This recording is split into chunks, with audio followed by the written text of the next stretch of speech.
Hello there. Welcome. If this feels like your corner of the internet, consider subscribing. It really helps a lot. Now, let's begin. Close your eyes for a moment. Feel the mattress beneath you, the air around you, the ground under your feet. You feel stationary, don't you? Still, at rest. But here's the truth that will begin our journey today. You're moving at over 1,000 miles per hour right now. The Earth spins beneath your feet at incredible speed. But that's just the beginning. Our planet orbits the Sun at 67,000 miles per hour. Our solar system races around the galactic center at 514,000 miles per hour. And our galaxy? It's hurtling through space at over 1.3 million miles per hour. So what does it mean to be still? What does it mean to move? And more fundamentally, what are space and time themselves? Welcome to the most ambitious exploration you'll take today. Over the next few hours, we're going to dismantle everything you think you know about reality and rebuild it from the ground up. We'll journey from the ancient Greeks to the bleeding edge of modern physics. We'll explore black holes and the Big Bang, quantum foam and cosmic strings, parallel universes, and the heat death of everything. This isn't just a science lesson. This is the story of how curious minds like yours have struggled for millennia to answer the most basic question of all: what is real? Let's begin where human curiosity always begins, looking up at the night sky. Imagine you're living 3,000 years ago. No light pollution, no telescopes, no physics textbooks. Just you, the darkness, and an ocean of stars. What would you see? What would you think? The ancient Babylonians, meticulous record keepers, noticed patterns. The stars wheeled overhead in a great celestial dance, the same dance every night. But some lights didn't follow the rules. They wandered. The Greeks would later call them planetes, wanderers. We call them planets.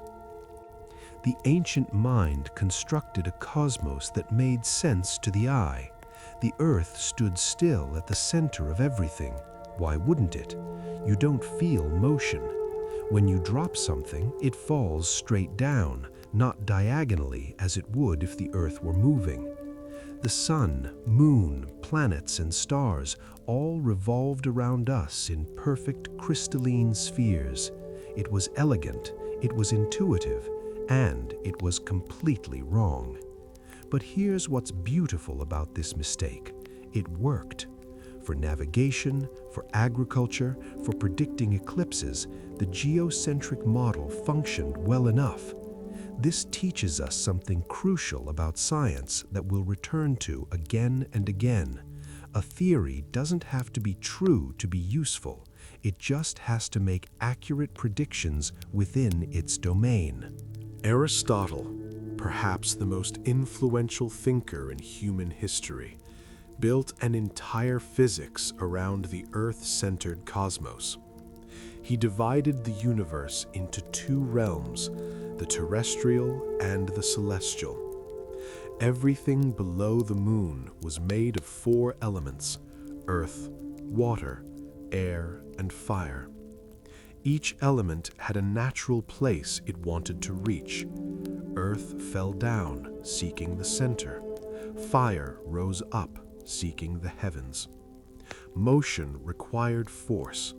Remove the force, and motion stopped. In the celestial realm above the moon, everything was perfect, unchanging, eternal. The heavenly bodies were made of a fifth element, quintessence, and moved in perfect circles because circles were the most perfect shape. For nearly 2,000 years, this view dominated Western thought. It fit with common sense. It aligned with religious cosmology, and challenging it was dangerous. Enter Nicolaus Copernicus, a Polish monk and mathematician working in the early 16th century. He had a radical idea, though he was so afraid of controversy that he didn't publish it until he was on his deathbed. What if the Earth wasn't the center? What if we were just another planet orbiting the Sun? Now, Copernicus wasn't the first to suggest this. Ancient Greek astronomer Aristarchus had proposed a sun-centered system 1800 years earlier. But Aristarchus was ignored, and his ideas were lost to history. Copernicus had better timing and better math. The heliocentric model solved a nagging problem that had plagued astronomers for centuries: retrograde motion. Sometimes planets appeared to stop in their tracks, move backward across the sky, then resume their forward motion. In the geocentric model, this required incredibly complex mechanisms, planets moving on circles that moved on other circles called epicycles. It worked, technically, but it was inelegant, a Rube Goldberg machine of the cosmos. In Copernicus's system, retrograde motion was an illusion caused by Earth overtaking the outer planets in its orbit. Simple, elegant, beautiful. But here's the thing. Copernicus's model wasn't actually more accurate than the geocentric model in predicting planetary positions. In some ways, it was worse, because Copernicus still believed in perfect circular orbits, which meant he still needed epicycles. The real revolution wasn't in the predictions, it was in the perspective. By removing Earth from the center of the cosmos, Copernicus triggered what we now call the Copernican principle. We are not special. We don't occupy a privileged position in the universe. This idea would echo through the centuries, becoming more profound with each iteration. We're not at the center of the solar system. Our sun isn't at the center of the galaxy. Our galaxy isn't at the center of the universe. In fact, the universe doesn't have a center at all.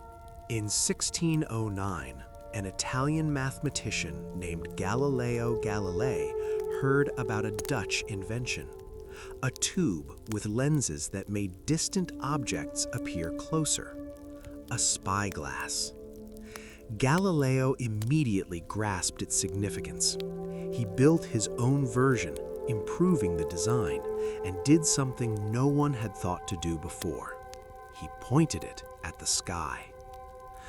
What Galileo saw changed everything. The moon wasn't a perfect crystalline sphere. It had mountains and valleys. The sun had spots that moved across its surface. It rotated and was imperfect. Venus showed phases like the moon, which made sense only if it orbited the sun. And Jupiter had 4 moons orbiting around it. That last observation was devastating to the old worldview. Here was proof that not everything orbited the Earth. If Jupiter could have moons, why couldn't Earth be a moon of the sun? But Galileo's greatest contribution wasn't observational, it was conceptual. He understood something profound about motion that Aristotle had missed. Imagine you're on a ship moving smoothly across calm water. Below deck, in a sealed cabin, you drop a ball. Where does it land? Directly below where you released it, just as if the ship were standing still. You can toss objects, pour wine, observe flies buzzing around. Everything behaves exactly as it would on land. There's no experiment you can perform inside that cabin to determine whether you're moving or stationary. This is the principle of relativity, and Galileo articulated it 3 centuries before Einstein. Motion is relative. There's no absolute state of rest. What matters isn't velocity, but changes in velocity, acceleration. This explained why we don't feel the Earth moving. We're all in the same cosmic cabin, moving together. Unless something accelerates us, we have no way to detect our motion. Galileo also discovered something curious about falling objects. Aristotle had claimed that heavier objects fall faster than lighter ones. It seemed obvious: drop a stone and a feather, and the stone hits the ground first. But Galileo suspected air resistance was the culprit. In a vacuum, he theorized, all objects would fall at the same rate regardless of their mass. He was right.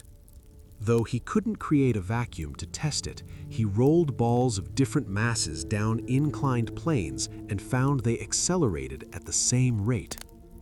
This was a clue to something profound that wouldn't be fully understood until Einstein: the equivalence of gravitational and inertial mass, a cornerstone of general relativity. While Galileo was looking through his telescope, a German mathematician named Johannes Kepler was wrestling with the most comprehensive set of astronomical data ever compiled. His mentor, Tycho Brahe, had spent decades making painstakingly accurate observations of planetary positions. When Tycho died, Kepler inherited this treasure trove of data and an obsession: to understand the orbit of Mars. Mars was particularly troublesome because its orbit was noticeably non-circular. But Kepler, like everyone else, believed that heavenly bodies must move in perfect circles. For years, Kepler tried to fit Tycho's observations to circular orbits. He tried circles with the sun at the center, circles with the sun offset, circles moving on circles. Nothing worked. The data stubbornly refused to cooperate. Finally, in a moment of either desperation or inspiration, Kepler tried something radical. What if orbits weren't circles at all? What if they were ellipses, ovals with the sun at one focus? Suddenly, everything clicked into place. The data fit perfectly. Kepler had discovered his first law. Planets move in elliptical orbits with the sun at one focus. His second law was even more elegant. He noticed that planets speed up when they're closer to the sun and slow down when they're farther away, but they do so in a very specific way. If you draw a line from the sun to a planet and watch it sweep through space as the planet orbits, that line sweeps out equal areas in equal times. A planet covers more distance when it's close to the sun, but it's moving faster, so the area is the same. His third law related the size of an orbit to the time it takes to complete. The square of the orbital period is proportional to the cube of the semi-major axis. These laws were purely descriptive. Kepler had discovered how planets moved, but he had no idea why. He speculated about magnetism and spiritual forces, but the true explanation would have to wait for Isaac Newton. What Kepler did prove was that the heavens weren't perfect. Ellipses aren't as aesthetically pleasing as circles. The cosmos didn't care about human notions of beauty. It followed mathematical laws, and those laws could be discovered through careful observation and rigorous thinking. Then came Isaac Newton, and everything changed. In 1687, Newton published Principia Mathematica, perhaps the most important scientific book ever written. In it, he laid out 3 laws of motion and 1 law of gravitation that would reign supreme for more than 2 centuries. Newton's first law, sometimes called the law of inertia, states that an object at rest stays at rest, and an object in motion stays in motion at constant velocity unless acted upon by a force. This directly contradicted Aristotle. Motion doesn't require a force to maintain, it requires a force to change. His second law gave us the relationship between force, mass, and acceleration. Force equals mass times acceleration. Simple, elegant, powerful. It allowed you to predict how any object would move given the forces acting on it. His third law stated that for every action, there's an equal and opposite reaction. When you push on a wall, the wall pushes back on you with equal force. When the earth pulls on you with gravity, you pull on the earth with equal force. These laws applied everywhere, from falling apples to orbiting planets. But Newton's crowning achievement was his law of universal gravitation. Every mass in the universe attracts every other mass with a force proportional to the product of their masses and inversely proportional to the square of the distance between them. This one equation explained everything. It explained why apples fall from trees and why the moon orbits the Earth. It explained Kepler's laws, deriving them from first principles. It explained the tides, the orbits of comets, the slight wobble in Earth's axis. For the first time in human history, we had a unified theory that described both terrestrial and celestial mechanics with the same laws. Think about how revolutionary this was. The same force that makes an apple fall is the force that holds the moon in orbit, that keeps the Earth circling the sun, that binds galaxies together. The universe operates on universal principles. There's no separate physics for the heavens and the earth. We live in a cosmos governed by comprehensible mathematical laws. This insight laid the foundation for all of modern science. But Newton's theory had a strange feature that bothered him, and it should bother you too. Gravity, in Newton's formulation, acts instantaneously across any distance. If the sun suddenly vanished, the Earth would immediately fly off in a straight line. There's no delay, no travel time for the gravitational influence. This implied something called action at a distance. Two objects could affect each other without any medium between them, without any mechanism for transmitting the force. How does the Earth know the sun is there? How does the sun reach across 93 million miles of empty space to pull on the Earth? Newton himself was uncomfortable with this. In a letter, he wrote that one body may act upon another at a distance through a vacuum without the mediation of anything else is to me so great an absurdity that I believe no man who has a competent faculty of thinking can ever fall into it. Yet his equations worked so well that this philosophical discomfort was mostly ignored for 2 centuries. Newton also gave us a framework for understanding space and time themselves. He believed in absolute space, a fixed, unchanging stage on which the universe plays out. Space was like an infinite 3-dimensional grid that existed whether or not anything occupied it. And he believed in absolute time, a universal clock that ticked at the same rate everywhere in the universe, independent of events or observers. In Newton's universe, time flowed uniformly from past to future, and this flow was the same for everyone, everywhere. This seems intuitive, it matches our everyday experience, but as we'll see, it's wrong. Space and time aren't separate, they're not absolute, and they're not just a stage on which events occur. They're dynamic, flexible, and intimately connected to matter and energy. But discovering this would require new observations and a new genius. For now, let's appreciate what Newton accomplished. He transformed physics from a descriptive science into a predictive one.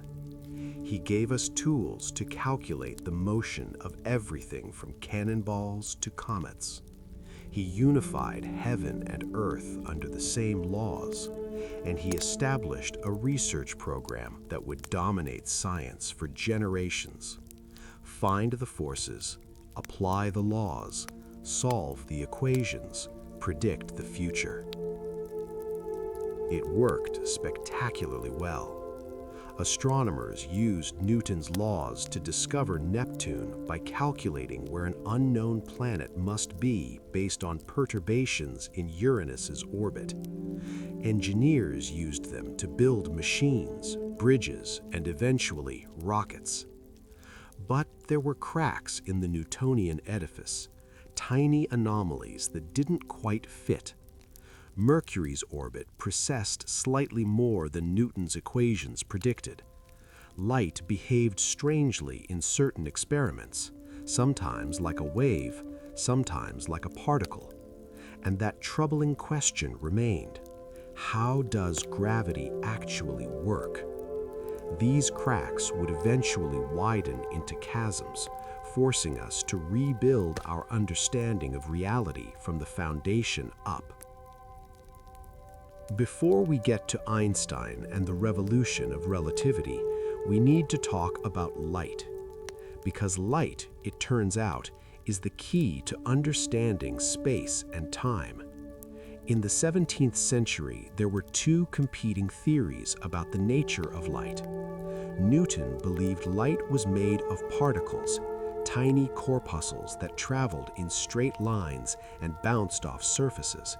This explained reflection and why light casts sharp shadows. Christian Huygens, a Dutch scientist, believed light was a wave, like ripples on a pond. This explained diffraction and interference, phenomena where light bends around obstacles and waves add or cancel each other out. For a while, Newton's particle theory dominated, mostly because Newton was Newton. But in 1801, Thomas Young performed a remarkable experiment that seemed to settle the debate. He shined light through two narrow slits onto a screen. If light were particles, you'd expect two bright strips on the screen, one behind each slit.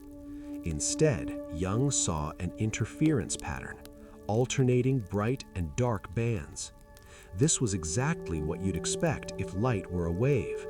The waves from each slit overlapped, sometimes reinforcing each other and creating bright bands, sometimes canceling each other out and creating dark bands. So light was a wave, but waves need a medium to wave in. Sound waves travel through air. Water waves travel through water. What does light wave through? Scientists proposed the existence of a substance called the luminiferous ether, an invisible, massless medium that filled all of space. Light waves were vibrations in this ether. The Earth must be moving through the ether as it orbits the sun, so there should be an ether wind, just like the wind you feel when you stick your hand out of a moving car. In 1887, Albert Michelson and Edward Morley set out to measure this ether wind.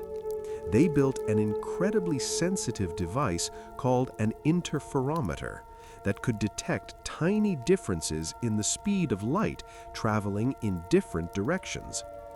If the Earth were moving through the ether, light traveling in the direction of Earth's motion should move slower relative to the apparatus than light traveling perpendicular to it, just like swimming with or against a current. They measured, then they measured again. They refined their equipment. They measured at different times of year when the Earth was moving in different directions. They found nothing. No ether wind, no difference in the speed of light in any direction. This was deeply puzzling. Some scientists suggested that maybe the Earth dragged the ether along with it, but that led to other contradictions. Others proposed that maybe objects contract in the direction of motion through the ether in just the right way to cancel out the expected effect. This idea, proposed by George Fitzgerald and Hendrik Lorentz, was getting closer to the truth, but it was still thinking in terms of absolute space and an ether. The real explanation required a more radical shift. In 1905, a 26-year-old patent clerk in Switzerland named Albert Einstein published 4 papers that would revolutionize physics. One explained Brownian motion and provided evidence for atoms. One explained the photoelectric effect and suggested that light came in discrete packets called quanta, reviving the particle theory of light in a new form. One presented the special theory of relativity, and one contained the most famous equation in physics, E equals mc squared. Not a bad year's work. Let's focus on special relativity. Einstein started with 2 simple postulates. First, the laws of physics are the same in all inertial reference frames. An inertial frame is one that's not accelerating, moving at constant velocity. This was essentially Galileo's relativity principle.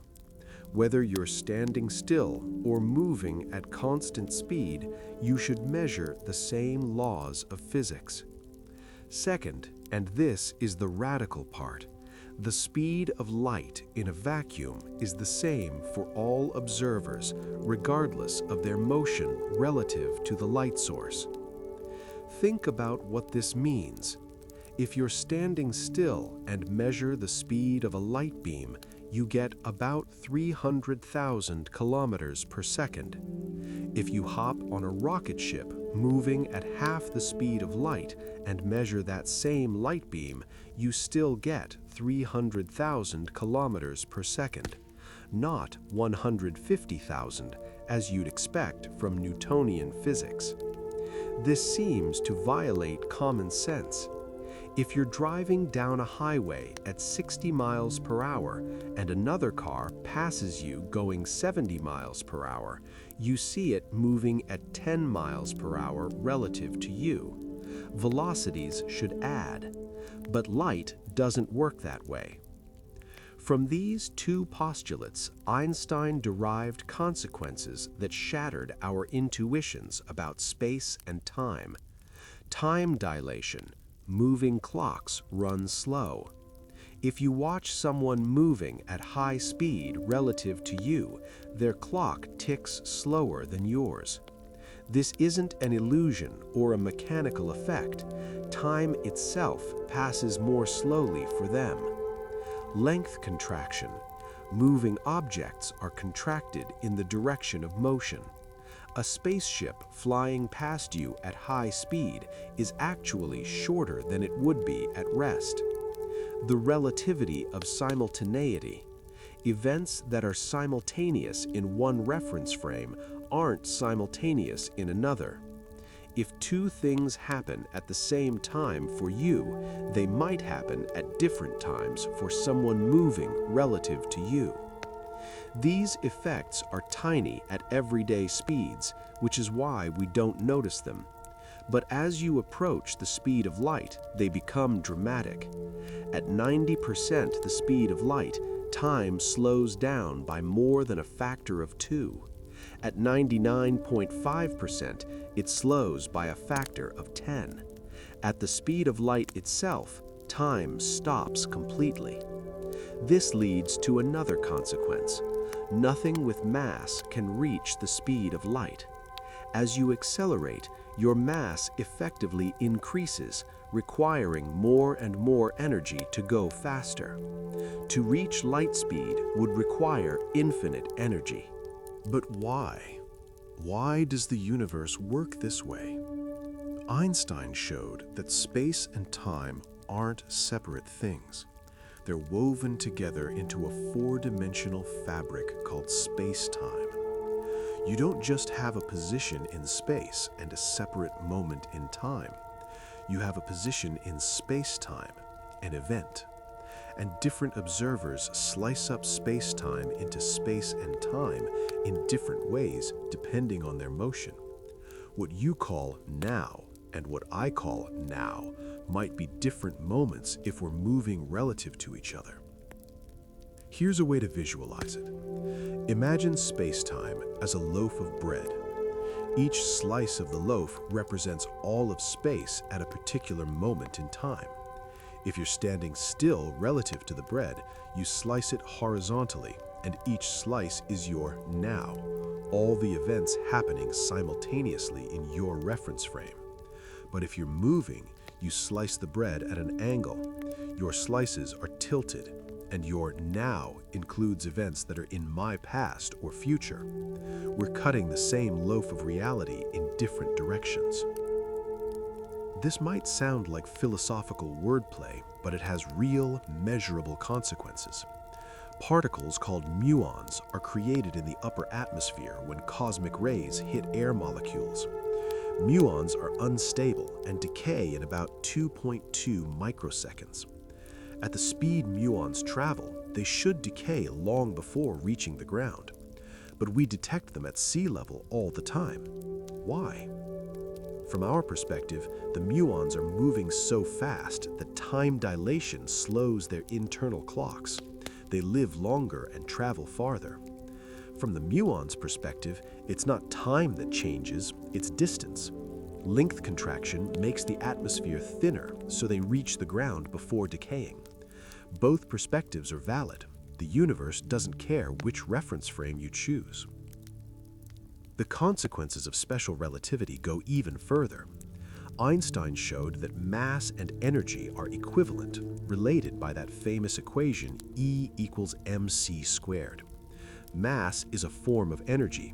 Energy has mass.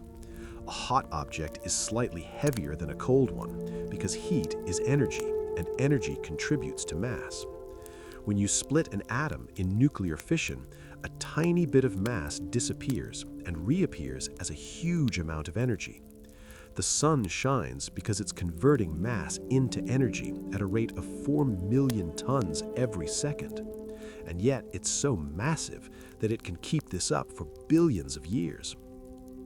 This equivalence also means that as you accelerate an object, you're adding energy to it, which increases its mass, which makes it harder to accelerate further. This is why nothing can reach light speed. You need to add infinite energy to infinite mass. Light itself can go that fast only because photons have zero rest mass. All their mass is in their motion. Special relativity also resolved the mystery of the Michelson-Morley experiment. There is no ether. Space isn't filled with any medium.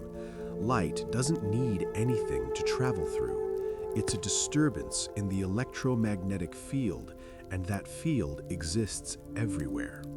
The speed of light is constant not because of some property of the ether, but because of the structure of space-time itself. Light speed is, in a sense, the speed of causality, the maximum rate at which information can travel from one place to another. This raises a profound question. What is light, really? Remember, Young's double-slit experiment showed that light behaves like a wave, but Einstein's explanation of the photoelectric effect showed that light also behaves like a particle. Shine light on certain metals and electrons pop out. Classical wave theory said that the energy of the ejected electrons should depend on the intensity of the light, how bright it is. But experiments showed it depends on the frequency, the color. Blue light ejects electrons with more energy than red light, regardless of brightness. Einstein explained this by proposing that light comes in discrete packets of energy called photons. The energy of each photon depends on its frequency. More intense light just means more photons, not higher energy photons. So which is it, wave or particle? The answer, frustratingly and fascinatingly, is both. Light exhibits wave-particle duality. In some experiments, it behaves like a wave, in others, like a particle. More accurately, it's neither a classical wave nor a classical particle. It's a quantum object, something that doesn't have a perfect analog in our everyday experience. This duality isn't limited to light. As we'll see, everything has it. Electrons, atoms, even you, though for large objects the wave nature is vanishingly small. But we're getting ahead of ourselves again. Let's return to Einstein. Special relativity was brilliant, but it had a limitation. It only applied to inertial reference frames, observers moving at constant velocity. What about acceleration? What about gravity? Newton's law of gravitation, for all its success, was incompatible with special relativity because it assumed instantaneous action at a distance. If the sun disappeared, we'd see it vanish after 8 minutes, the time it takes light to reach Earth. But in Newton's theory, we'd feel the gravitational effect immediately. That couldn't be right. Einstein spent the next 10 years, from 1905 to 1915, trying to incorporate gravity into relativity. His breakthrough came from a thought experiment. Imagine you're in an elevator in deep space, far from any gravitational sources. If the elevator accelerates upward, you feel pressed to the floor. Now imagine you're in an elevator on Earth, standing still. Gravity pulls you to the floor. Can you tell the difference between these two situations? Einstein realized you can't, not with any experiment performed inside the elevator. Acceleration and gravity are equivalent. This is called the equivalence principle, and it was Einstein's gateway into general relativity. If gravity and acceleration are the same, and if acceleration affects the passage of time, which special relativity showed it does, then gravity must also affect time. A clock in a stronger gravitational field runs slower than a clock in a weaker field. Time passes more slowly near massive objects. This is gravitational time dilation, and it's been measured many times. Atomic clocks at sea level run slower than identical clocks on mountaintops. GPS satellites have to account for this effect. Their clocks run faster because they're farther from Earth's center, where gravity is weaker. Without correcting for both special and general relativistic effects, GPS would accumulate errors of several kilometers per day. But Einstein went further. If gravity affects time and space and time are connected, then gravity must also affect space. In fact, Einstein proposed gravity isn't a force at all. It's the curvature of space-time. Massive objects like stars and planets warp the fabric of space-time around them, and other objects move along the curves in this warped geometry. The Earth isn't being pulled by a force from the Sun. The Earth is moving in a straight line through curved space-time, and that straight line happens to be an ellipse in ordinary three-dimensional space. Imagine a stretched rubber sheet. Place a bowling ball on it. The sheet curves downward around the ball. Now roll a marble nearby. It doesn't travel in a straight line. It curves toward the bowling ball, not because of some invisible force, but because it's following the straightest possible path through the curved surface. This is a two-dimensional analogy for what happens in four-dimensional spacetime. Mass curves spacetime, and curvature tells objects how to move. Einstein expressed this idea in a set of equations, the Einstein field equations, that relate the curvature of spacetime to the distribution of mass and energy. These equations are fiendishly difficult to solve, except in special cases. But they make predictions that differ from Newton's laws in subtle but measurable ways. Mercury's orbit precesses, rotates slightly over time. Newton's theory couldn't fully explain this. Einstein's equations predicted the exact amount of precession observed. This was one of the first confirmations of general relativity. Another prediction? Light should be bent by gravity. Since light follows the curvature of space-time, a light beam passing near a massive object should curve. In 1919, Arthur Eddington led an expedition to observe a solar eclipse and measure the positions of stars near the sun. Their light should be deflected as it passed through the sun's gravitational field, making the stars appear in slightly different positions than when the sun was not there. Eddington confirmed the deflection matched Einstein's prediction. Overnight, Einstein became a celebrity, his face on the front page of newspapers worldwide. General relativity also predicts that massive accelerating objects should create ripples in space-time, gravitational waves, that spread out like ripples on a pond. For a century, these were purely theoretical, but in 2015, the LIGO detectors picked up a signal from two black holes spiraling into each other 1.3 billion light-years away. The merger released more power than all the stars in the observable universe combined for a brief moment in the form of gravitational waves. And we felt it here on Earth as a tiny shiver in space-time, a distortion smaller than a proton's width. This opened a new window into the universe. We can now observe events that emit no light, only gravitational waves, like black hole mergers and neutron star collisions. Black holes are perhaps the most extreme prediction of general relativity.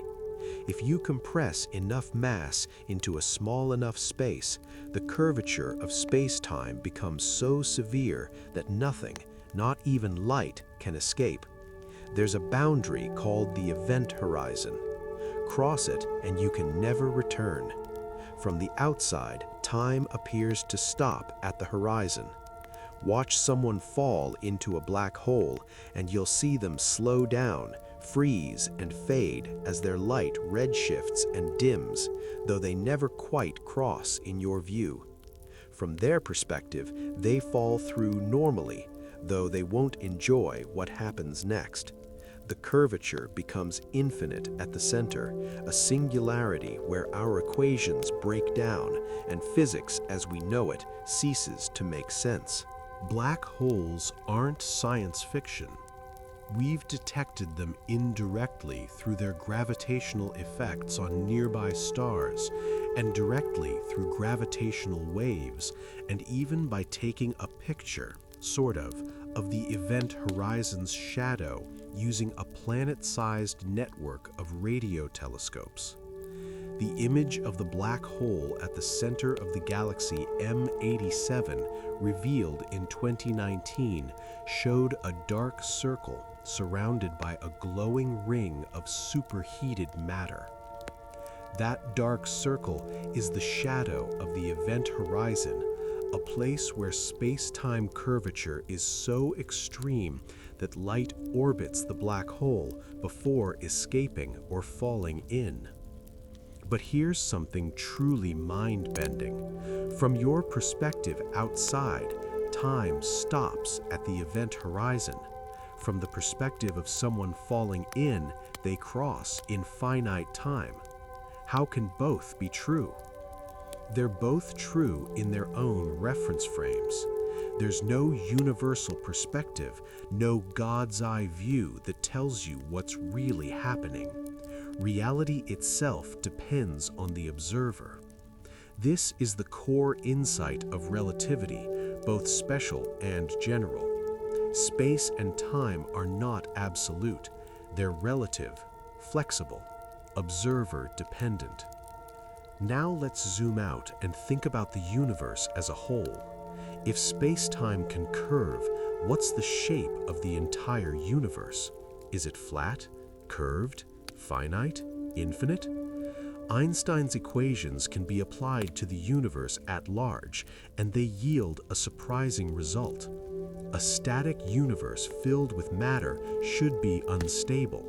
Gravity should cause it to contract. When Einstein first worked this out in 1917, he was bothered by this. Everyone believed the universe was eternal and unchanging, so he added a term to his equations, the cosmological constant, a kind of anti-gravity that could balance the inward pull and keep the universe static. But in the 1920s, astronomers made a shocking discovery.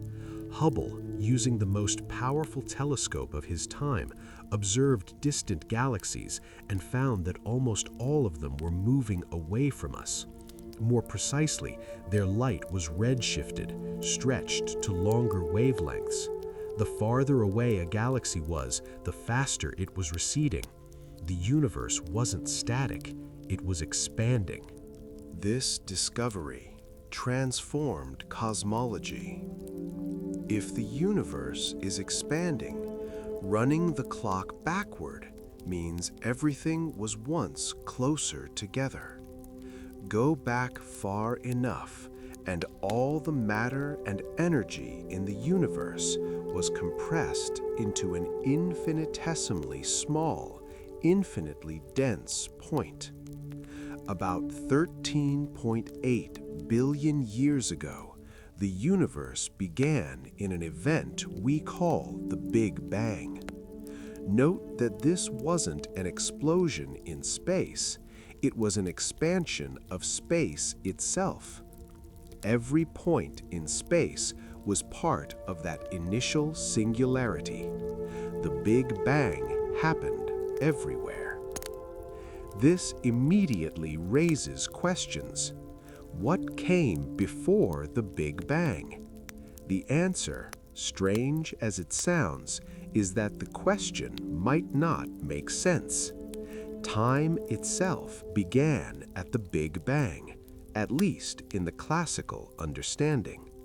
There is no before because time didn't exist. Asking what happened before the Big Bang is like asking what's north of the North Pole. The question assumes something that isn't there. Einstein called the cosmological constant his biggest blunder. But the story has a twist. In the late 1990s, astronomers studying distant supernovae discovered that the expansion of the universe is accelerating. Galaxies aren't just moving apart, they're moving apart faster and faster. This requires some kind of energy filling space, pushing things apart. We call it dark energy, and it acts a lot like Einstein's cosmological constant. So maybe it wasn't a blunder after all. About 68% of the energy in the universe is in this mysterious dark energy. We have no idea what it is. Another 27% is dark matter, matter that doesn't emit or absorb light, but makes its presence known through gravity. We can see its effects in the rotation of galaxies, the motion of galaxy clusters, and the bending of light from distant objects, but we don't know what it's made of. Every particle we've ever detected in laboratories accounts for only about 5% of the universe. We're literally made of a minority constituent. The rest is dark, unknown, mysterious. The Big Bang Theory makes several predictions that have been confirmed. First, if the universe was once extremely hot and dense, It should have produced light elements like hydrogen and helium in specific ratios. Observations match these predictions almost perfectly. Second, there should be a relic radiation from the Big Bang, light that's been traveling through space since the universe was about 380,000 years old and cool enough for atoms to form. This cosmic microwave background radiation was discovered accidentally in 1964 by Arno Penzias and Robert Wilson. It's everywhere, a faint microwave glow with a temperature of about 2.7 degrees above absolute zero. This radiation is remarkably uniform, almost the same temperature in every direction. But there are tiny fluctuations, about 1 part in 100,000. These ripples represent quantum fluctuations in the very early universe that were stretched to cosmic scales. Over billions of years, gravity amplified these tiny density differences. Denser regions attracted more matter, forming the first stars, galaxies, and galaxy clusters. The pattern of ripples in the cosmic microwave background is a baby picture of the universe, and it matches the large-scale structure we see today. We can trace the history of the cosmos from a fraction of a second after the Big Bang to the present day.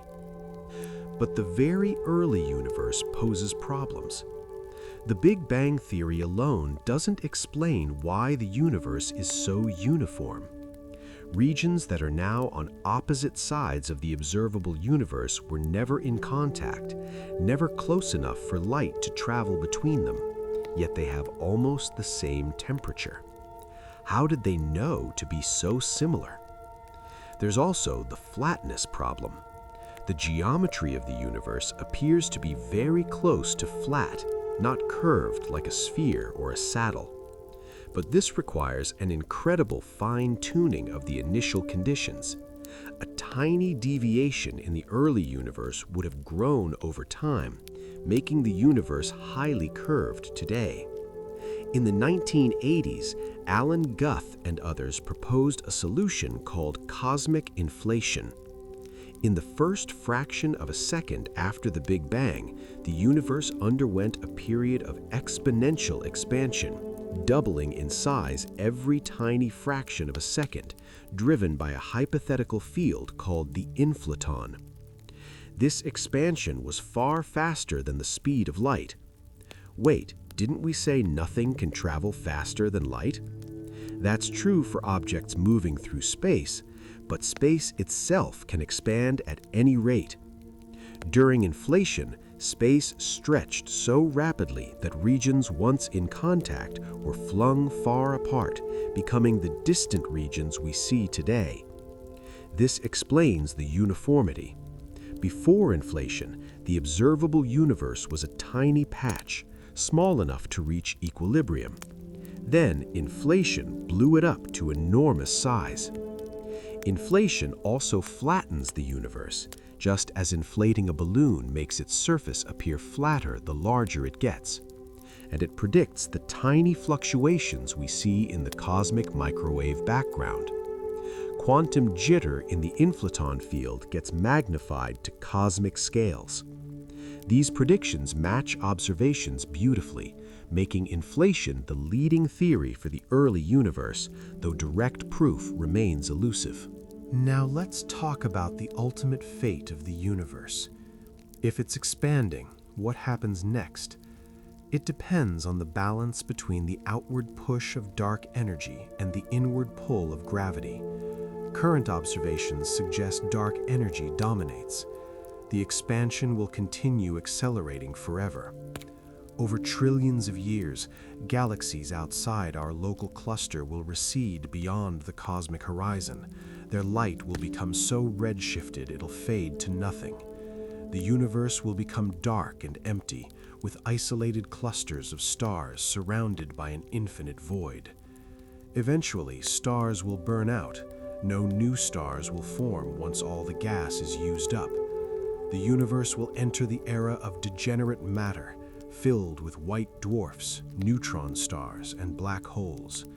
Over unimaginable timescales, even these will decay. Protons might be unstable, decaying in 10 to the power of 36 years or so. Black holes will evaporate via Hawking radiation, a quantum effect where pairs of particles are created at the event horizon, with one falling in and the other escaping, slowly draining the black hole's mass. A black hole with the mass of the Sun would take 10 to the power of 67 years to evaporate.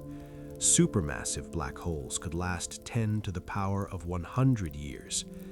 In the end, the universe reaches a state called heat death, maximum entropy, thermal equilibrium, no energy available to do work. Nothing happens anymore. Just a cold, dark, dilute soup of photons and maybe some exotic particles, spread across an ever-expanding, ever-cooling void. This is not a cheerful picture, but it's what the equations suggest. Of course, we're extrapolating far beyond what we can test, so take it with a grain of salt. But it's a reminder that the universe, like everything in it, has a life cycle. It had a beginning, and it will have an end, at least in any recognizable form. Before we get too depressed, let's shift gears and talk about quantum mechanics, the physics of the very small. If general relativity describes the universe on cosmic scales, quantum mechanics describes it at atomic and subatomic scales. And here things get truly weird. Remember that light exhibits wave-particle duality. In 1924, Louis de Broglie proposed that if light waves can behave like particles, maybe particles can behave like waves. Every particle, he suggested, has an associated wavelength inversely proportional to its momentum. This sounds absurd. You're made of particles, electrons, protons, neutrons. Are you also a wave? Yes, in principle, but your wavelength is so incredibly tiny that it has no observable effect. For an electron, though, the wavelength is comparable to the size of atoms, and wave effects dominate. This was confirmed experimentally when electrons were shot through a double-slit apparatus like Young's light experiment. Individual electrons, particles, created an interference pattern, a wave phenomenon. Each electron goes through both slits simultaneously as a wave, interferes with itself, and then somehow collapses to a single point when it hits the detector. This is deeply strange. It suggests that particles don't have definite positions or velocities until you measure them. Before measurement, they exist in a superposition of all possible states, described by a mathematical object called a wave function. The wave function tells you the probability of finding the particle in different locations or with different properties. When you measure, the wave function collapses to one outcome. But which outcome is fundamentally random? Quantum mechanics is inherently probabilistic. Werner Heisenberg formalized this with his uncertainty principle. You cannot simultaneously know both the exact position and the exact momentum of a particle. The more precisely you measure one, the less precisely you can know the other. This isn't a limitation of measurement technology, it's a fundamental feature of reality. The particle doesn't have both a precise position and momentum at the same time. These properties are complementary, mutually exclusive. This troubled many physicists, including Einstein. He famously said, "God does not play dice with the universe."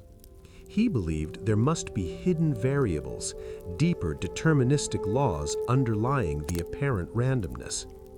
But experiments, particularly tests of Bell's inequalities in the latter half of the 20th century, have shown that no local hidden variable theory can reproduce the predictions of quantum mechanics. Either the universe is fundamentally probabilistic, or there's some kind of spooky action at a distance, or both. One of the spookiest aspects of quantum mechanics is entanglement. When two particles interact, they can become entangled, meaning their properties are linked no matter how far apart they are. Measure the spin of one electron in an entangled pair, and you instantly know the spin of the other, even if it's on the other side of the galaxy. This isn't because they decided ahead of time what their spins would be. Before measurement, neither has a definite spin. The measurement of one forces both into definite states, correlated states. Einstein called this spooky action at a distance and saw it as evidence that quantum mechanics was incomplete.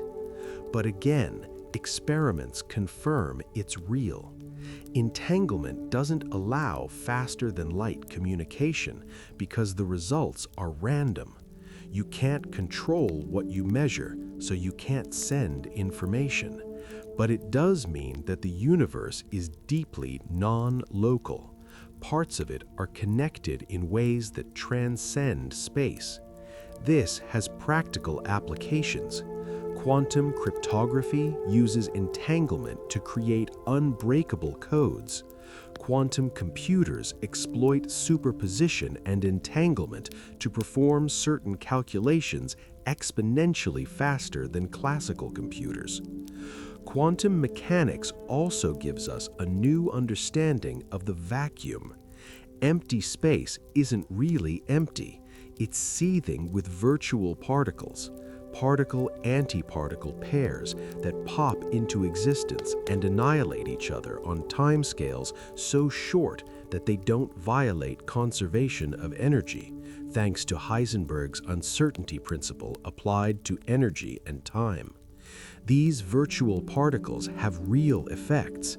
They cause the Casimir effect, where two metal plates in a vacuum are pushed together because there are fewer virtual particles between them than outside. They contribute to the anomalous magnetic moment of the electron, a tiny correction measured to incredible precision and matching quantum theory exactly. This quantum foam, as it's sometimes called, suggests that space-time itself might not be smooth and continuous at the smallest scales. At the Planck scale, about 10 to the power of minus 35 meters and 10 to the power of minus 43 seconds, quantum fluctuations of space-time might dominate. We don't have a theory of quantum gravity to describe this regime, but it's likely that space and time themselves become fuzzy, uncertain, perhaps even discrete rather than continuous. Physicists are working on theories like string theory and loop quantum gravity to address this, but we're far from a confirmed answer. Let's talk about the observer in quantum mechanics. What counts as a measurement? When exactly does the wave function collapse? This is called the measurement problem, and it's one of the deepest unsolved questions in physics. In the famous Schrödinger's cat thought experiment, a cat in a box is in a superposition of alive and dead until you open the box and observe it. This sounds ridiculous, and Schrödinger intended it to highlight the absurdity of applying quantum rules to macroscopic objects. But where do you draw the line between quantum and classical?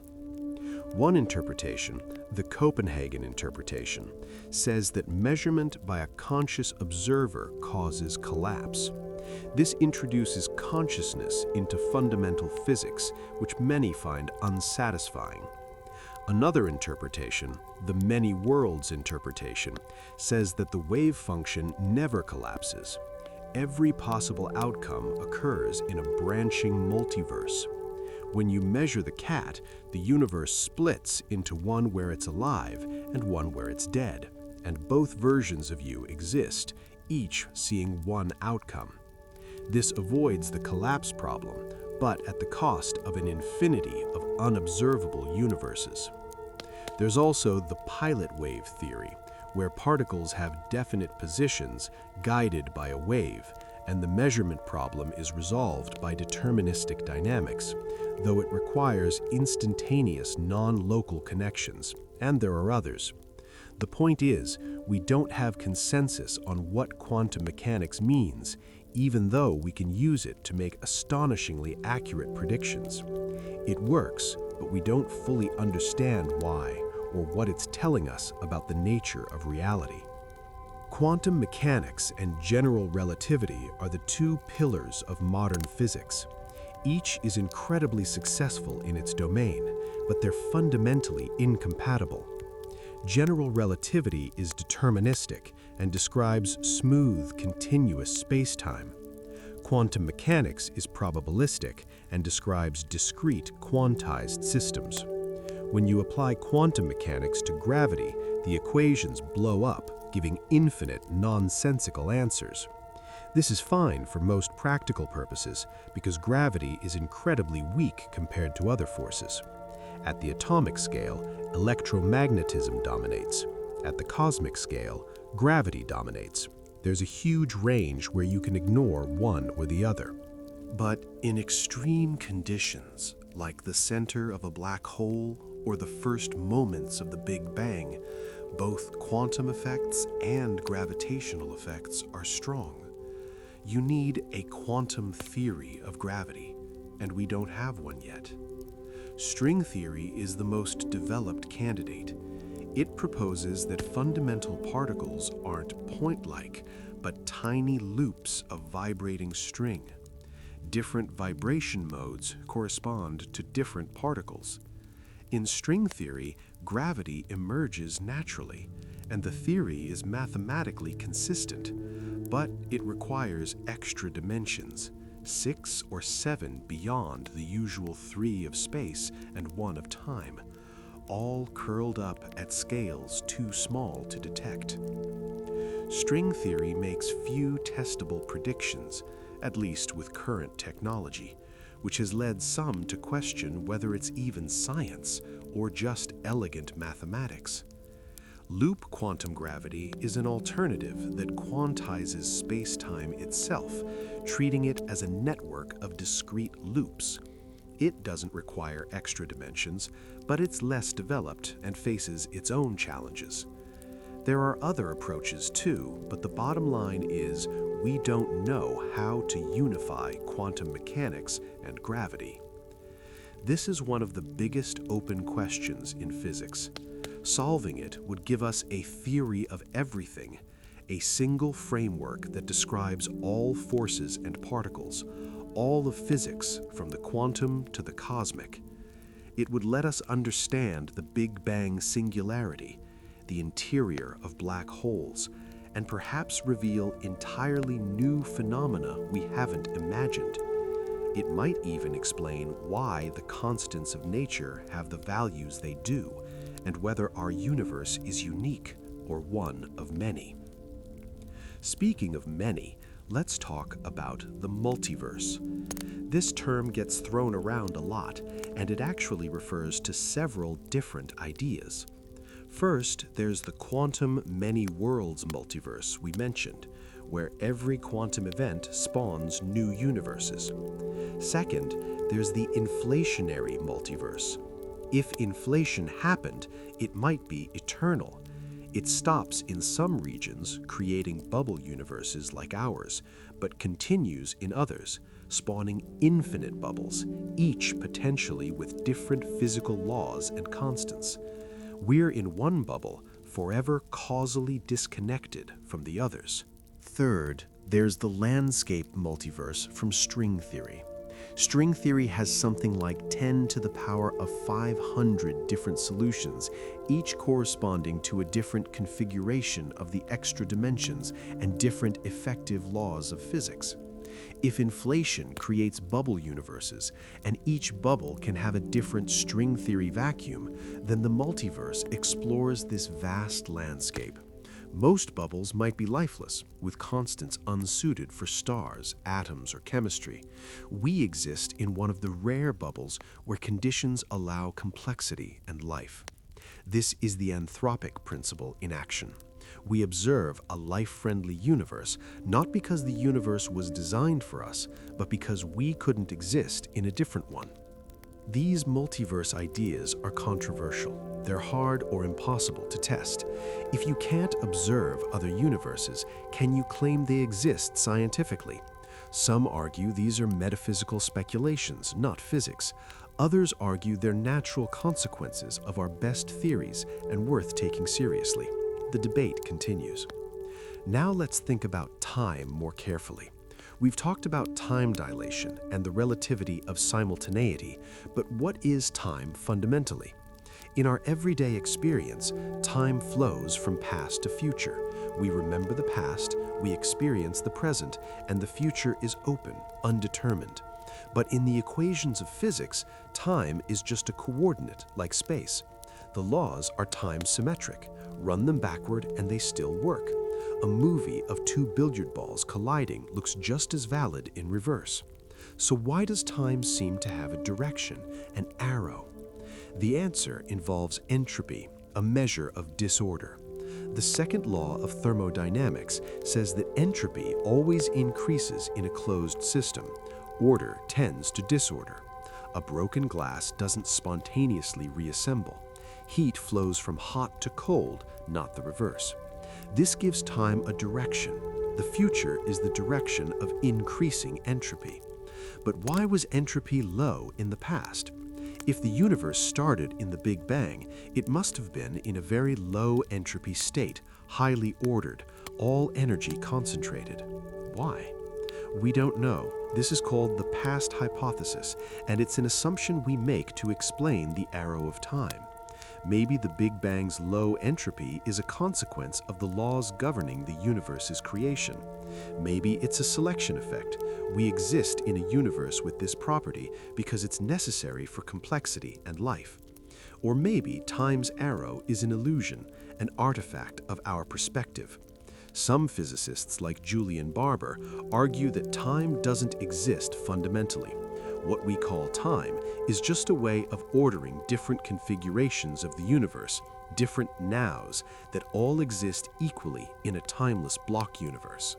In the block universe view, space-time is a four-dimensional structure where past, present, and future all coexist.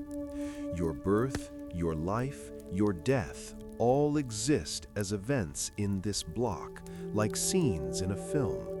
The flow of time, the sense that the present moment is special, is subjective, a feature of consciousness, not physics.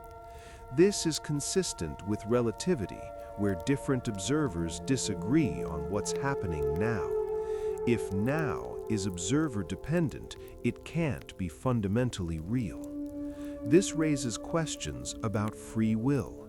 If the future already exists in the block universe, is everything predetermined? Or can the future still be open even if it exists? These questions tread into philosophy, and physicists disagree on the answers. Some embrace determinism. Others argue that quantum randomness, or the subjective nature of consciousness, preserves some kind of freedom. It's a deep, unsettled issue. Let's also consider the nature of space. Is it continuous or discrete? In everyday life and in classical physics, space is a continuum. You can always divide a distance in half, then in half again, ad infinitum. But we've hinted that at the Planck scale, space-time might be quantized. If so, there's a minimum length below which the concept of distance breaks down. Space might be grainy, like a digital image made of pixels. Some theories of quantum gravity predict this. Loop quantum gravity explicitly describes space as a network of discrete loops. String theory, depending on how you interpret it, might also have a minimum length. This has wild implications. If space is discrete, then the universe is, in a sense, a computational structure, processing information according to fundamental rules that generate the complex physics we observe. This is speculative, but it's based on the idea that information is fundamental. In recent decades, information theory has become central to physics. Black holes, for example, have entropy proportional to the area of their event horizon, not their volume. This suggests that the information content of a region is stored on its boundary, like a hologram. This holographic principle has led to breakthroughs in understanding quantum gravity and the duality between certain theories, like the ADS-CFT correspondence, which relates gravity in a higher dimensional space to a quantum field theory on its boundary. These ideas suggest that space, time, and even matter might be emergent, arising from something more fundamental, perhaps information, entanglement, or quantum bits. Just as temperature emerges from the average motion of molecules, space-time might emerge from the dynamics of some underlying quantum substrate. We're nowhere near understanding this fully, but it's an active area of research. Now, what about faster-than-light travel and time travel? Science fiction loves these, but are they possible? In special relativity, faster-than-light travel is equivalent to time travel. If you can send a signal faster than light in one reference frame, there's another reference frame where that signal goes backward in time. This leads to causality violations, paradoxes where effects precede causes. You could, in principle, send a message to your past self, creating contradictions. So most physicists think faster-than-light travel is impossible, at least for information or matter. But general relativity offers loopholes. Space-time can be curved in exotic ways. A wormhole, for instance, is a tunnel connecting two distant points in space. If you could create and stabilize a wormhole, you could travel through it and arrive far away, or even far in the past, almost instantaneously. The problem is that wormholes, according to our equations, require exotic matter with negative energy density to keep them open. We don't know if such matter exists or can be created in sufficient quantities. Similarly, there are space-time geometries that allow closed time-like curves, paths through space-time that loop back to your past. The Gödel universe, a solution to Einstein's equations discovered by logician Kurt Gödel, has this property. But it doesn't describe our universe, and realistic versions with normal matter seem impossible. Hawking proposed a chronology protection conjecture, a not yet proven principle that the laws of physics prevent time travel and the paradoxes it would cause. Quantum effects might cause any time machine to destroy itself the moment it's activated.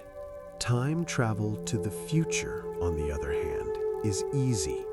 Just move fast or sit in a strong gravitational field. Time dilation will cause your clock to run slow relative to the outside world.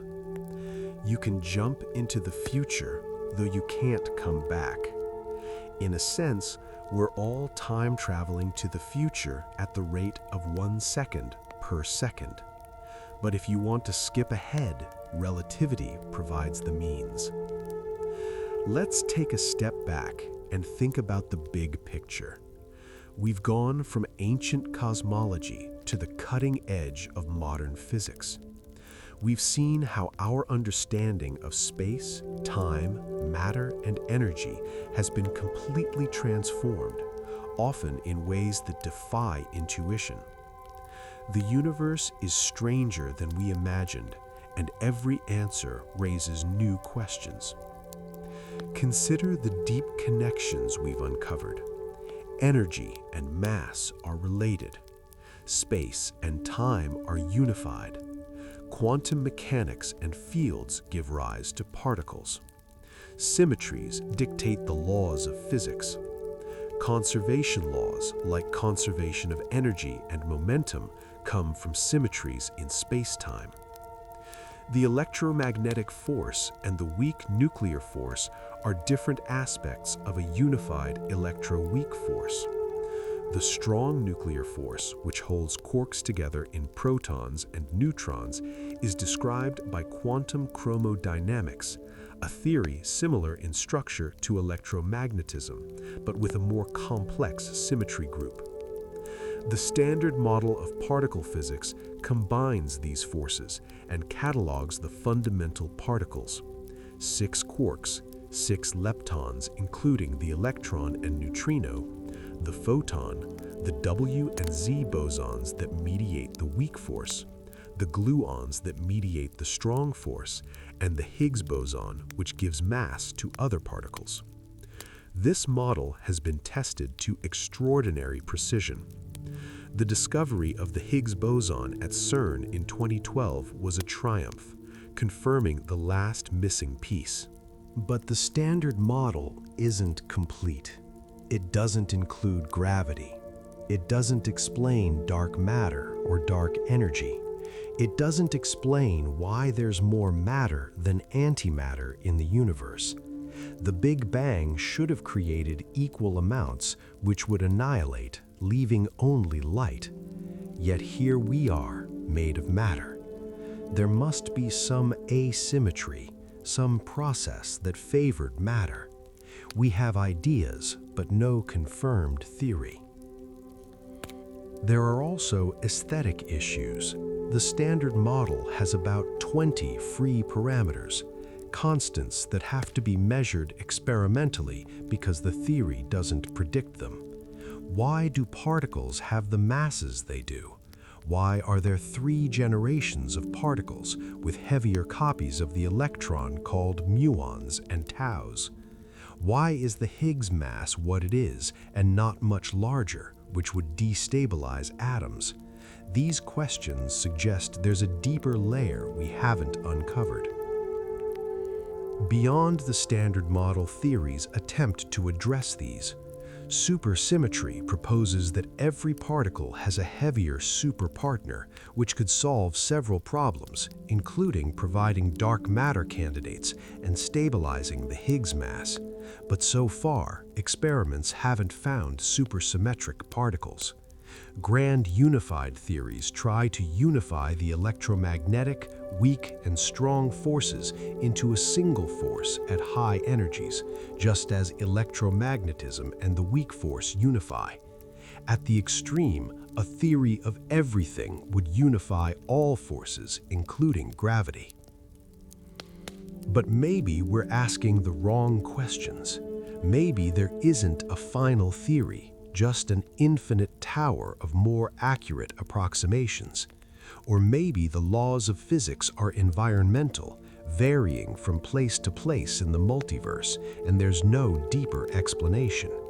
These are humbling thoughts, reminding us of the limits of knowledge.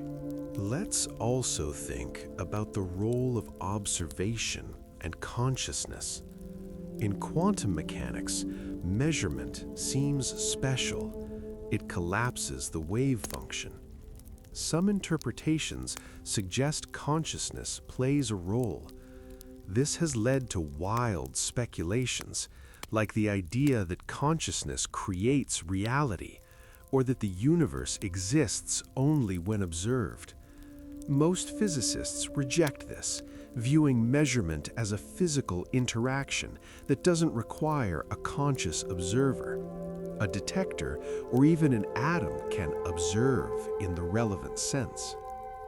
But there are intriguing connections. The brain is a physical system, subject to the same quantum laws as everything else. Could quantum effects play a role in consciousness? Most neuroscientists are skeptical, believing that the warm, wet, noisy environment of the brain would destroy quantum coherence before it could be relevant. But a few, like Roger Penrose and Stuart Hameroff, have proposed that quantum processes in microtubules within neurons might be important. This is a fringe idea, but it's a reminder that we don't understand consciousness well, and ruling out possibilities prematurely is unwise. There's also the anthropic principle we mentioned earlier. The universe seems fine-tuned for life. The constants of nature, if changed even slightly, would make stars, chemistry, or complexity impossible. Is this evidence of design, of a multiverse, or just a selection effect?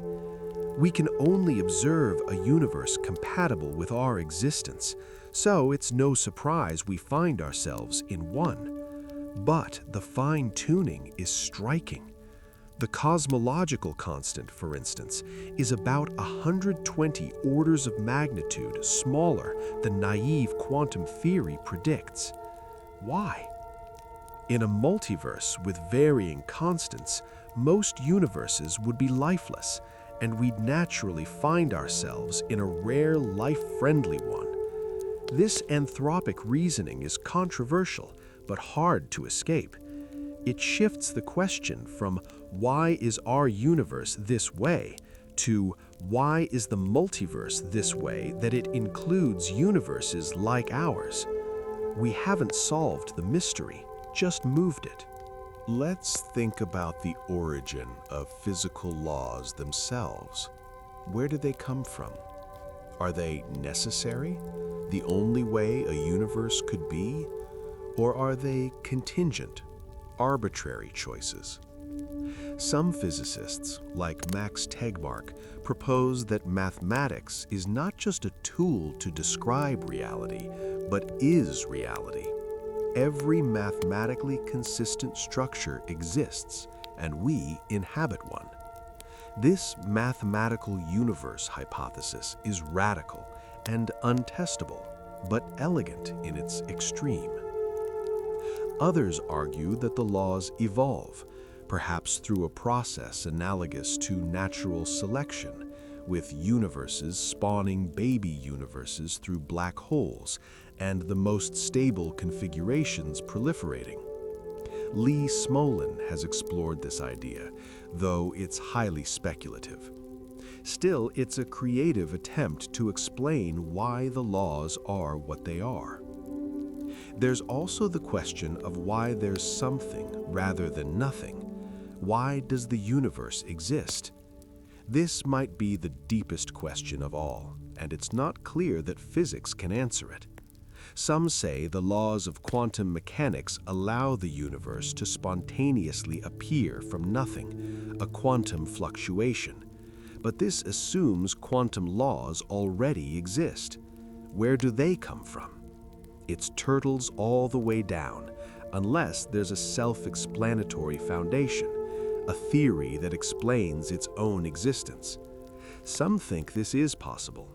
Others think it's a category error, that existence is a brute fact that doesn't require explanation. Philosophy and physics blur here. The questions become metaphysical. And that's okay. Science doesn't have all the answers, and it shouldn't pretend to. But it's given us incredible tools to explore reality, to peel back layers of mystery, and to find beauty in the underlying structure of the cosmos. Let's talk about the nature of scientific progress. We've seen revolutionary shifts, paradigm changes where old theories were replaced by radically different ones. Copernicus replaced geocentrism with heliocentrism. Newton unified terrestrial and celestial mechanics. Einstein replaced Newton's absolute space and time with curved spacetime. Quantum mechanics replaced deterministic mechanics with probabilistic wave functions. Each time, the new theory subsumed the old, explaining everything the old theory did and more, often revealing that the old concepts were approximations. But the old theories didn't become useless. Newton's laws still work for everyday situations. Quantum mechanics reduces to classical mechanics at large scales. This is called correspondence. New theories must agree with old ones in the domains where the old ones worked. This gives us confidence that even if future revolutions overturn our current theories, the core insights, the parts that make accurate predictions, will remain, reinterpreted but not discarded. This also means that science progresses asymptotically toward truth, perhaps never reaching it, but getting ever closer. Each theory is a better approximation of reality, more accurate, more comprehensive, but still incomplete. This humility is important. We don't claim to have final answers, only the best current understanding subject to revision in light of new evidence. The process of science is messy. It's not a straightforward march toward truth. There are false starts, dead ends, controversies. Scientists are human, prone to bias, ego, and error. But the self-correcting mechanism of science, the reliance on empirical evidence, and the community's scrutiny eventually weeds out mistakes. Wrong ideas don't last because they fail to predict, fail to explain, fail to survive rigorous testing.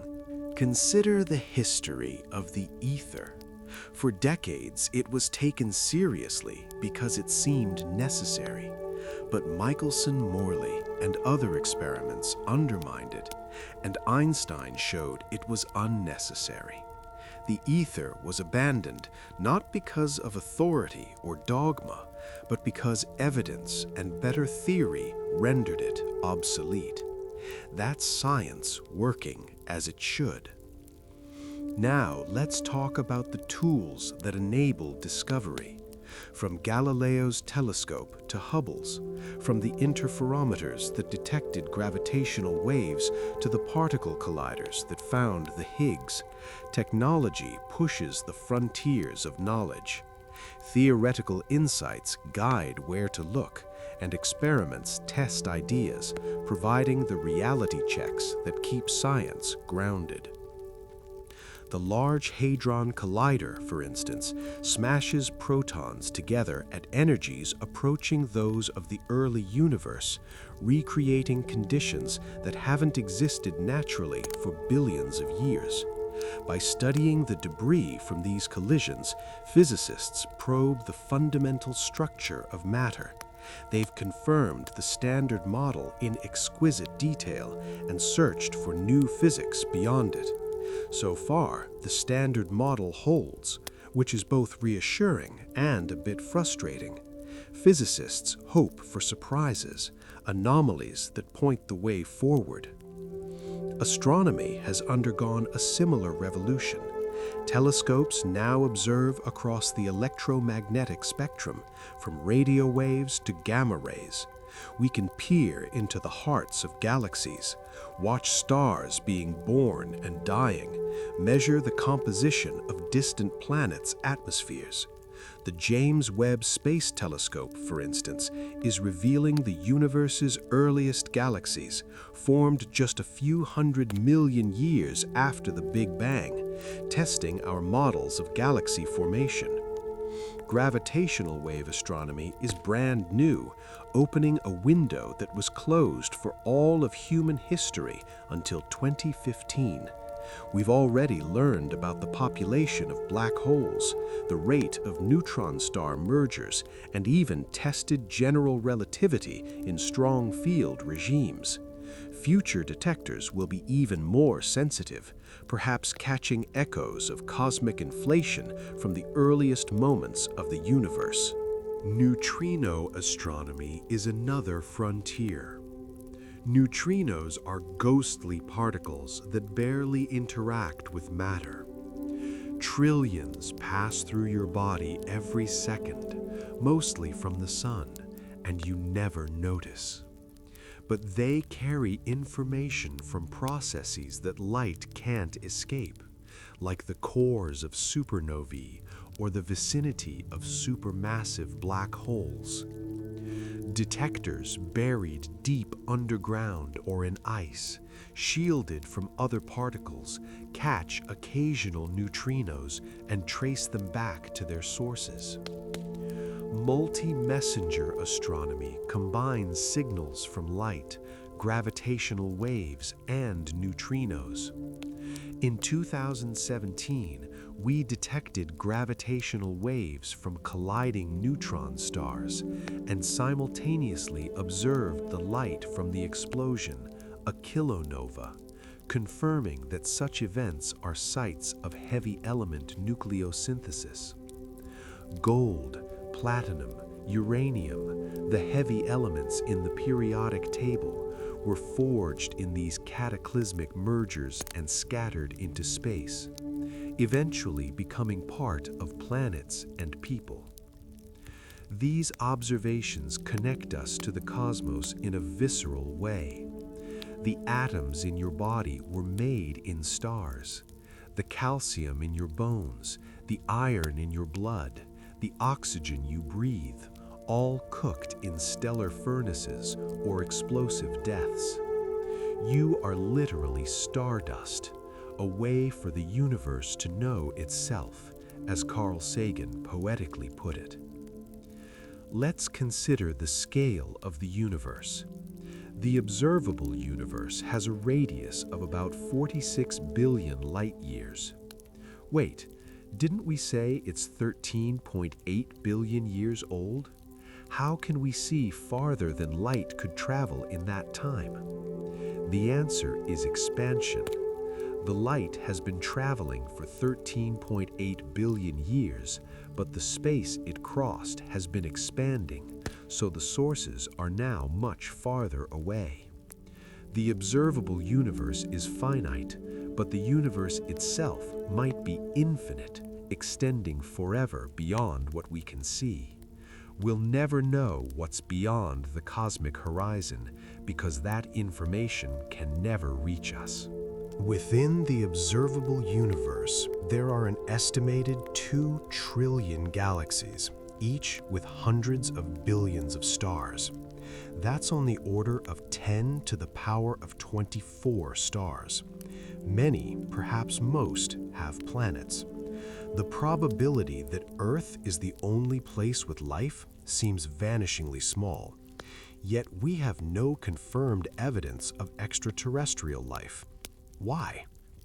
This is the Fermi paradox, named after Enrico Fermi, who asked, "Where is everybody?" There are many proposed solutions. Maybe life is rare. Maybe intelligent life is rarer. Maybe civilizations inevitably destroy themselves or lose interest in exploration. Maybe the galaxy is colonized and we're in a preserve or simulation, the zoo hypothesis. Maybe faster than light travel is impossible and the distances are just too vast. Maybe we're the first or among the first, and the universe is still young in terms of the development of intelligence. Or maybe they're out there and we haven't looked hard enough or in the right way. The search for extraterrestrial intelligence, SETI, scans the skies for radio signals or other signs of technology. So far, nothing confirmed, but the search has barely begun. The universe is vast and we've sampled a tiny fraction. Absence of evidence isn't evidence of absence. The discovery of extraterrestrial life, even microbial, would be one of the most profound in history. It would answer the question of whether life is a common cosmic phenomenon or a rare fluke. If we found intelligent life, we'd learn whether intelligence is convergent, whether other minds think in ways comprehensible to us, and whether there are universal patterns in the development of science, culture, and technology. On a more somber note, the vastness and age of the universe also remind us of our fragility. Earth has existed for 4.5 billion years, humans for a few million, civilization for a few thousand. On cosmic timescales, we're a blip. And we face existential risks: nuclear war, climate change, asteroid impacts, pandemics, artificial intelligence run amok. The universe doesn't care if we survive. It's up to us. But we also have something unique, as far as we know, the ability to understand the universe. We can formulate laws, test them, predict the future, manipulate matter and energy to our purposes. We've gone from huddling in caves to landing on the moon, from wondering at the stars to calculating their life cycles. That's extraordinary. And it's ongoing. There's so much more to discover. Let's dive into a few more advanced topics. One is the nature of information and computation. In the 20th century, physicists realized that information is physical. It's not an abstract concept, but tied to the state of physical systems. Erasing information, it turns out, increases entropy, generates heat. This connects thermodynamics to information theory in deep ways. Black holes epitomize this. When matter falls into a black hole, information seems to be lost. But quantum mechanics says information can't be destroyed. This tension is the black hole information paradox. Hawking initially argued that information is lost, violating quantum mechanics. Later, he and others proposed that information is somehow preserved, perhaps encoded in the Hawking radiation emitted as the black hole evaporates, or in subtle correlations at the event horizon. The resolution likely involves quantum gravity, and it's led to insights like the holographic principle, which says that all the information in a volume of space can be encoded on its boundary. This is counterintuitive, but has been mathematically demonstrated in certain contexts and suggests that our three-dimensional reality might be a projection of information stored in two dimensions, like a hologram. This has implications for the nature of reality itself. If the universe is fundamentally informational, then questions about computation arise. Is the universe computing something? If so, what? Some argue that physics is the universe computing its own evolution according to the laws of nature. Others suggest that a deeper substrate, perhaps a quantum network, is running a simulation of which we're part. This is the simulation hypothesis, popularized by philosopher Nick Bostrom, though physicist precursors exist. It's impossible to prove or disprove, but it raises interesting questions. If we live in a simulation, what does that mean for our understanding of reality? Does it matter? The physics we discover would still be the rules of the simulation, real for us. Unless there are glitches or ways to hack the code, the distinction might be moot. But it's a fun thought experiment that highlights how our conception of reality has expanded. Another advanced topic is symmetry and its breaking. Symmetries are central to physics. A symmetry means that if you transform a system in a certain way, rotate it, shift it in time or space, or swap particles, the laws remain the same. Emmy Noether proved that every continuous symmetry corresponds to a conservation law. Symmetry in time leads to conservation of energy. Symmetry in space leads to conservation of momentum. Rotational symmetry leads to conservation of angular momentum. But the universe also exhibits broken symmetries. The early universe was highly symmetric, with forces unified. As it cooled, symmetries broke, differentiating forces and particles. The Higgs mechanism is a form of symmetry breaking that gives masses to particles. Understanding how and why symmetries break is key to understanding the universe's structure. There are also discrete symmetries like charge conjugation, swapping particles with antiparticles, parity, mirror reflection, and time reversal. Most processes respect these, but the weak force violates parity and charge conjugation individually, though the combination, CP, is mostly conserved, except it's not entirely. There's a small CP violation observed in certain particle decays, and this might explain the matter-antimatter asymmetry. These are subtle, technical points, but they illustrate how deep physics goes. Every detail matters. Nature is unforgiving. Get one sign wrong in an equation and your predictions fail, but get it right and you unlock nature's secrets. Let's also talk about the role of mathematics. Eugene Wigner famously wrote about the unreasonable effectiveness of mathematics in the natural sciences. Why does math, an abstract human creation, describe the physical world so well? Is it because the world is mathematical, or because we select mathematical structures that happen to fit? It's a deep question. Some argue that math is discovered, not invented. Mathematical truths exist independently of us, in a Platonic realm, and we uncover them. Others say math is invented, a language we create, and it's effective because we've designed it to model reality. The truth might be somewhere in between. Certain mathematical structures, like arithmetic, seem universal, potentially discovered by any intelligent species. Others, like specific formulations of calculus or complex numbers, might be cultural, though they converge because they're useful. In physics, the power of math is undeniable. Maxwell's equations, written in the elegant language of vector calculus and differential forms, predicted electromagnetic waves and led to the discovery of radio. Dirac's equation, combining quantum mechanics and special relativity, predicted antimatter before it was found. General relativity, formulated using differential geometry, predicted black holes, gravitational waves, the expanding universe, all confirmed.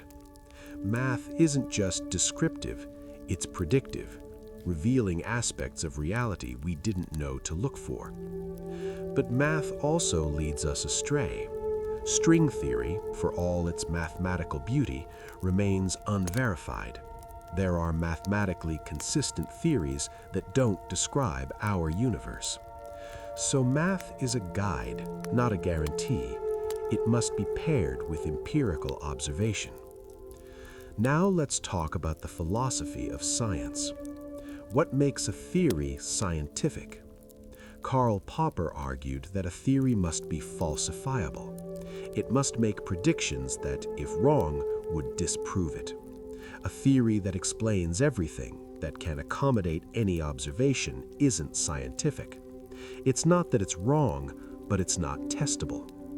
This criterion is useful, but has limitations. Many accepted theories, like general relativity, have aspects that are hard to falsify directly. And some important scientific work, like classification in biology or data collection in astronomy, doesn't involve falsification. Thomas Kuhn argued that science progresses through paradigm shifts, revolutions where the old framework is replaced. Normal science works within a paradigm, solving puzzles, until anomalies accumulate and a new paradigm emerges.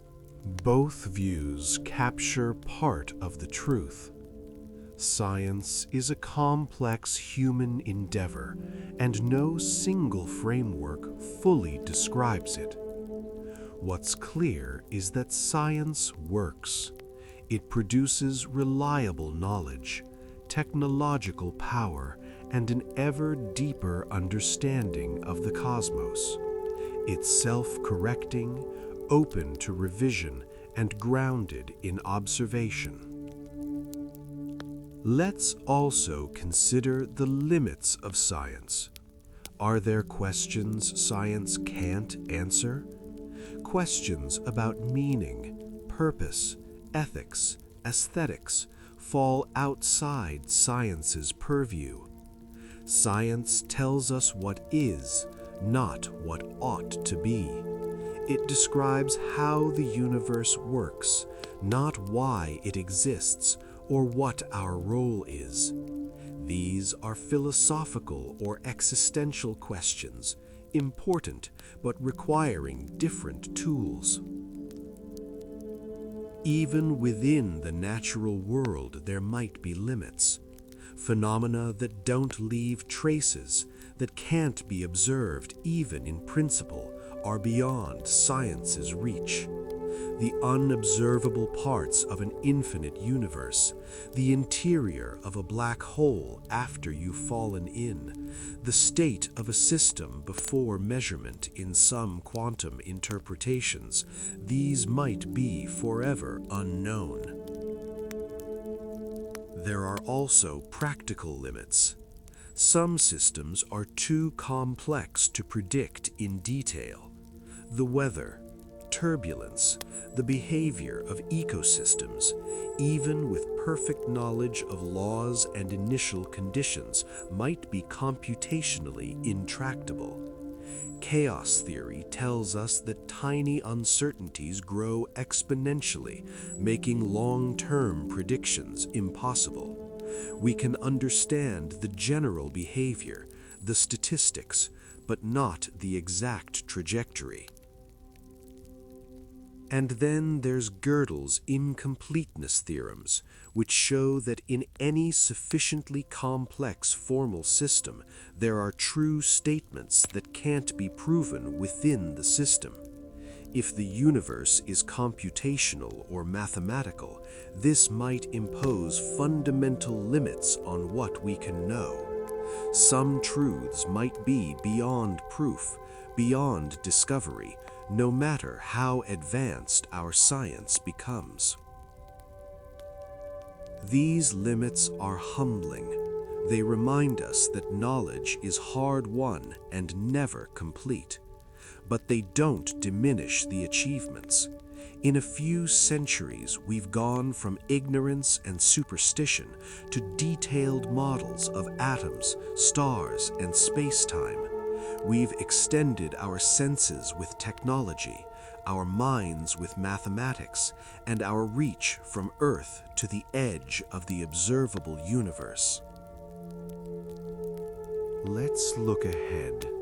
What are the big questions for the 21st century and beyond?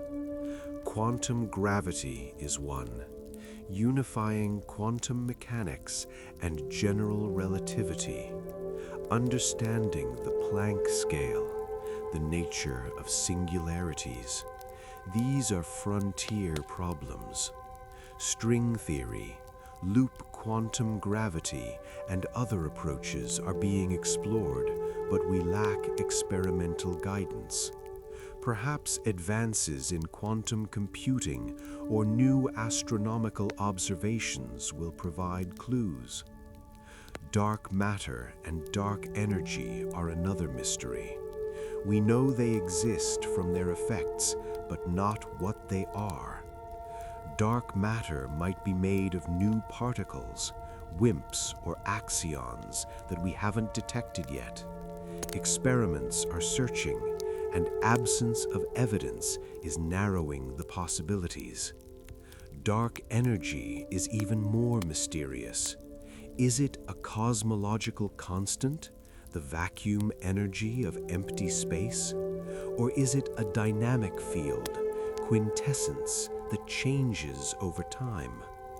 Observations of distant supernovae, galaxy clusters, and the cosmic microwave background are refining our models, but we don't have a fundamental theory. The origin of life is a question straddling physics, chemistry, and biology. How did non-living matter become living? What are the necessary conditions? Is life common or rare?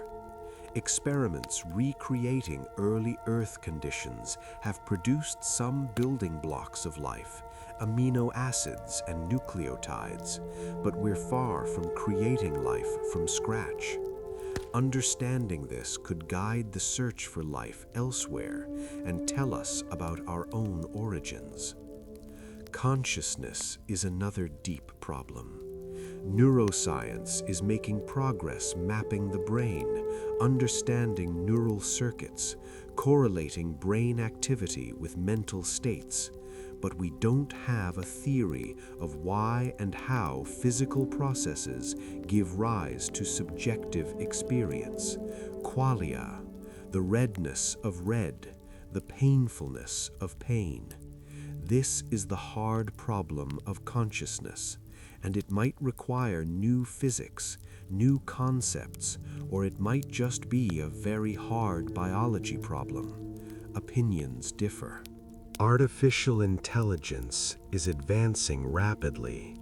Machines can now recognize images, understand language, play games at superhuman levels, but they don't understand in the way humans do. They're pattern matchers, sophisticated but narrow. Creating general intelligence, a machine that can think, learn, and adapt like a human, is still far off, though progress is accelerating. If achieved, it would raise profound questions about minds, rights, and our place in the cosmos. A machine intelligence might surpass us, become the next step in the universe's evolution toward complexity and understanding. Then there's the question of our future. Will humanity spread to the stars, colonize other worlds, become a multi-planet species? Or will we remain confined to Earth, vulnerable to extinction from cosmic or self-inflicted disasters? The technology exists in principle to reach other planets, at least in our solar system. Mars is a challenging but possible target.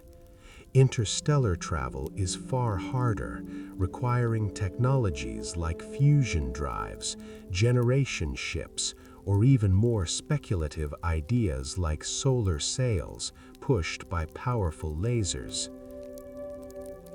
But space is hostile. The distances are vast. The energy required is enormous. Without faster-than-light travel, which seems impossible, trips to other stars would take centuries or millennia. Would-be colonists would be isolated, and communication with Earth would have delays of years or decades. It would be an incredible undertaking, perhaps the greatest in human history. Yet the stars beckon. The universe is full of wonders, and curiosity drives us.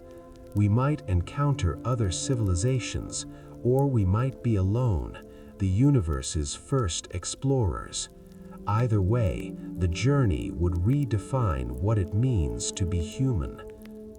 But let's not get too far ahead.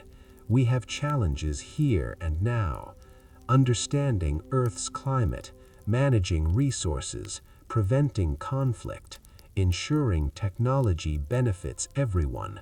These are urgent.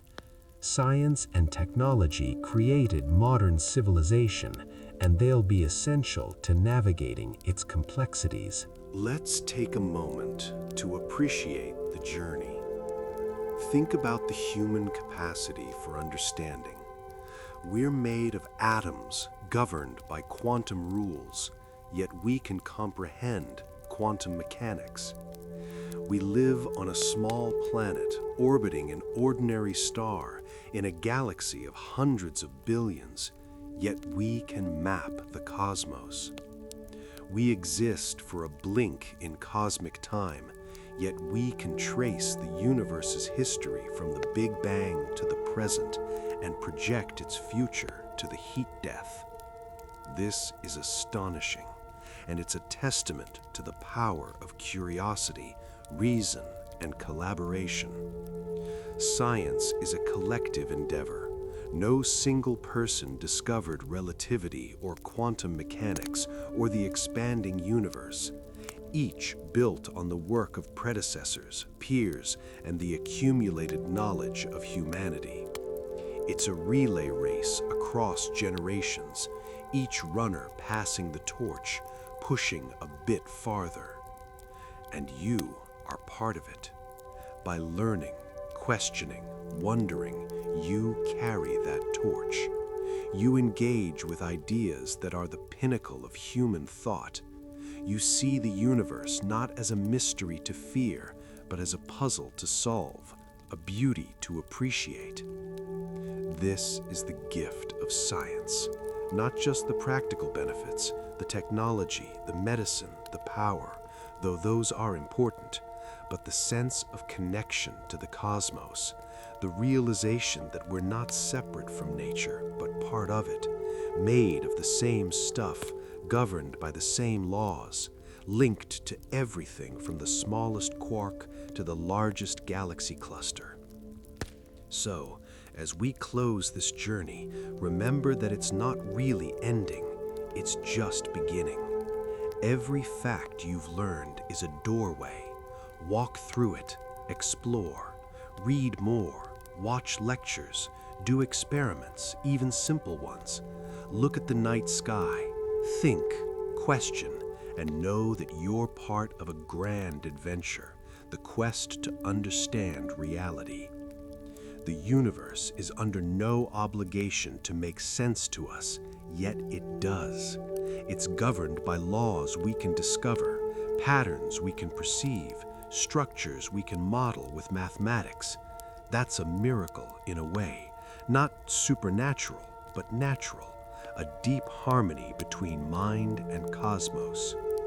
And maybe, just maybe, in understanding the universe, we understand ourselves, because we are the universe made conscious, the cosmos looking back at itself, asking, wondering, knowing. That's our place in the grand scheme.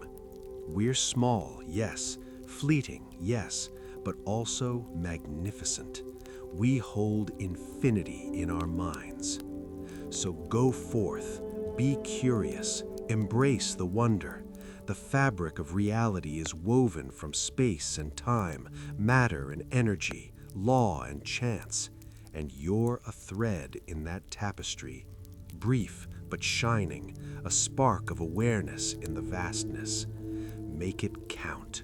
Ask the big questions, seek the deep answers, and never stop marveling at the beauty and mystery of it all.